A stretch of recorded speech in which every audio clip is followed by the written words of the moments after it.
Hello and welcome to Living in Lapland. I'm Sami and I'm coming to you from the far north of Finland. And I'm Tina.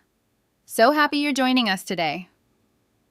Living in Lapland is a podcast for people who want to practice their English by listening to natural, everyday conversations. That's right. No difficult words, no rushing. Just two real people having a real chat. And today we have a topic that I think is very close to both of our lives. Yes, today we're talking about technology and how it has changed life here in Lapland. And honestly, Sami, when I think about what life looked like 10 or 15 years ago compared to now, It's completely different. Completely. So today we're going to go through 5 things. Internet in remote areas, working from home, online shopping, smartphones, and staying connected during winter. Lots to talk about. and we both have very personal experiences with all of these things. So let's just jump right in. Let's do it. So, internet first. Because really, everything else depends on this. Without a decent internet connection, none of the other things are possible. Right, totally. And when I first moved to my little village outside of Rovaniemi, the internet was not great. Like, it was really slow. And sometimes it just stopped completely, especially if the weather was bad. Oh, yeah. I know that feeling. I grew up in a small town, and the connection was so poor that you couldn't even watch a short video without it buffering every few seconds. You know, when it stops and loads, so frustrating. So frustrating, but it really has improved a lot. Now, many villages have fiber internet, and even in very remote areas, the coverage is much better than it used to be. Yes, and I think people don't always realize how important that is. When you live far from a city, the internet isn't just for entertainment. It's how you contact your doctor, how children access school resources, how you pay your bills. It connects you to everything. It's not a luxury, it's a necessity. Exactly. And the Finnish government has put quite a lot of money into improving internet in rural areas. It's been a real priority, and you can feel the difference in everyday life. You really can. Okay, and this connects directly. Let's talk about working from home. Because better internet made that possible for so many people here. Yes. And Tina, you've been working from home for a while, right? Even before it became common everywhere? I have, yes. I work in translation, so I can do my job from anywhere as long as I have my laptop and a good internet connection. I started doing it a few years before everyone else had to. That's the dream, honestly. It sounds nice, but it does take some discipline. You have to create a routine for yourself. Otherwise, the day just disappears. But for people in Lapland, remote work is incredibly important because the nearest town with lots of jobs might be an hour's drive away. Right. And in winter, that drive can be really dangerous. The roads get icy, there are snowstorms.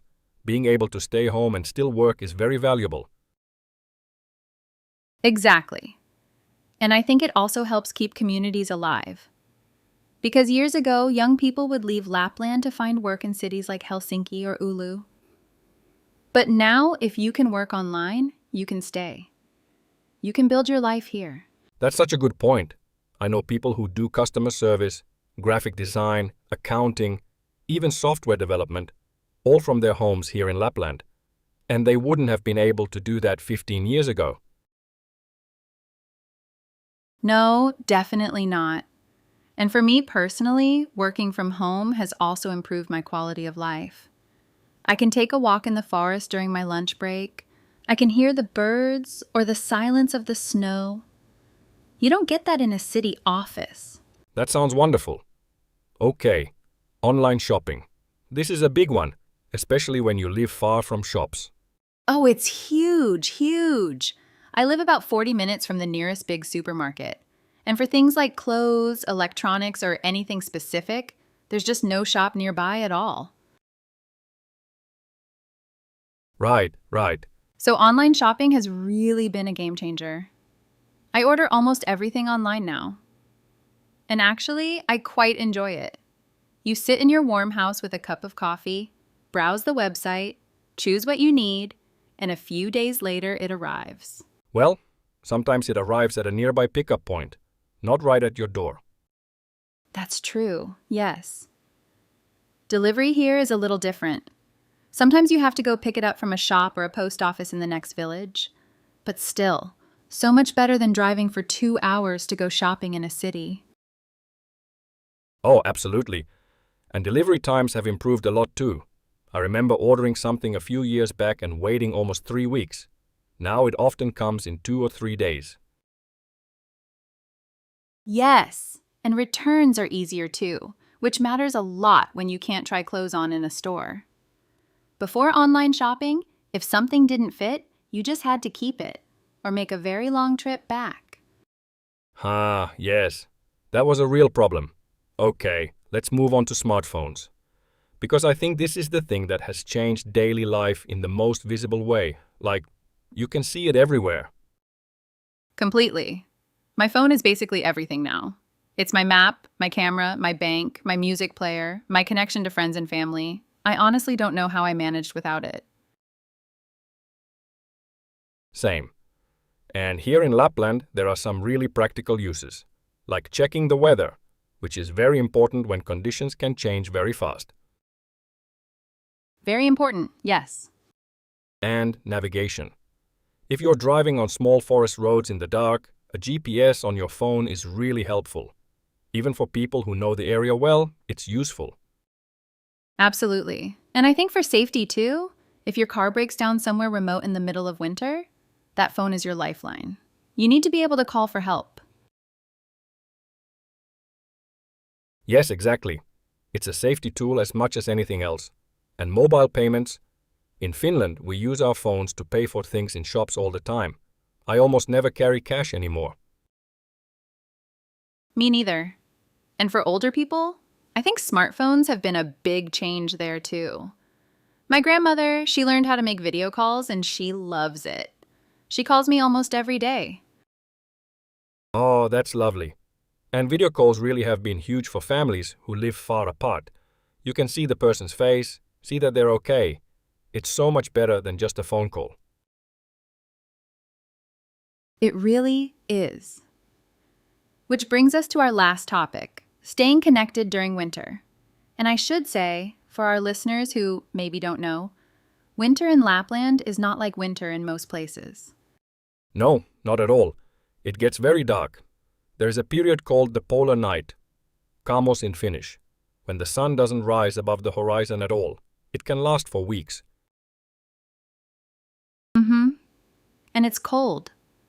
And sometimes there are snowstorms that make it hard to go anywhere. So you can start to feel a bit isolated, cut off from the world. And that's where technology really helps. I use social media to keep up with what friends are doing. I video call my family. I watch films and series online. It gives you things to look forward to. Yes, and online communities too. There are groups for people living in Lapland or for people who share your hobbies, and you can connect with them even when you can't physically meet anyone. That sense of community online is really important. And I also know people who use the long winter evenings to learn new things, taking online courses, picking up new skills. Like learning a new language, maybe. Like learning a new language. Exactly. Like our listeners who are using their time right now to improve their English. That's wonderful, honestly. It really is. And I think that's one of the most positive things about technology. It gives you the ability to grow and connect, no matter where you are or what season it is. Winter doesn't have to be a lonely time, it can be a rich time. Beautifully said, Tina. I completely agree. And I think technology has genuinely helped people in places like Lapland feel less far away from the rest of the world. Distances still exist, but they feel smaller now. Yes, the world feels closer. And I think that's been really good for people's happiness and well-being up here. Definitely. All right, I think that's a perfect place to wrap up today's episode. We talked about so much: internet in remote areas, working from home, online shopping, smartphones, and staying connected during winter. It was a great conversation. It really was. And a big thank you to everyone who listened today. We hope this conversation was useful for your English practice. Remember, the best way to get better at a language is just to listen. A lot. And you're already doing that, so great job. Yes, well done for showing up. And don't worry if you didn't understand every single word. That's completely normal. Just keep listening, and little by little it gets easier. That's how language learning works. We'll be back very soon with another episode of Living in Lapland. We have some really fun topics coming up, so make sure you don't miss it. Until then, take care of yourselves, and stay warm out there. Bye, everyone.